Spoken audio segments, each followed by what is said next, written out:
எந்தன் இதயத்தை தொலைத்து விட்டேன்.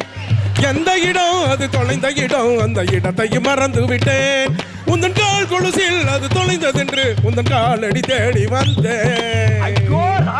காதல் என்றால் பெரும் அவஸ்தை என்று உன்னை கண்டது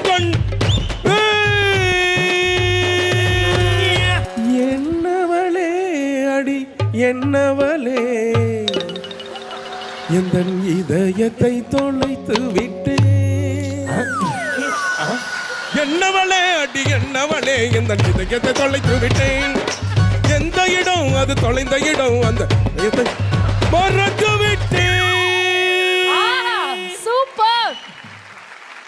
சித்ராமா கமெண்ட்ஸ் கொடுக்க போறாங்க. ஆமா. ராமல் அவர்களே கேட்டுக்கலாம். ஐயோ அவருக்கு அதாவது விஜய் டிவி தாத்தாவே இப்படி பாடுறாருன்னா அவரோட பேத்தி சரண்யா அப்படி பாடுவாங்க. வேற லெவல்ல எடுத்து விடு. பாடுங்க. ரெடி 5 6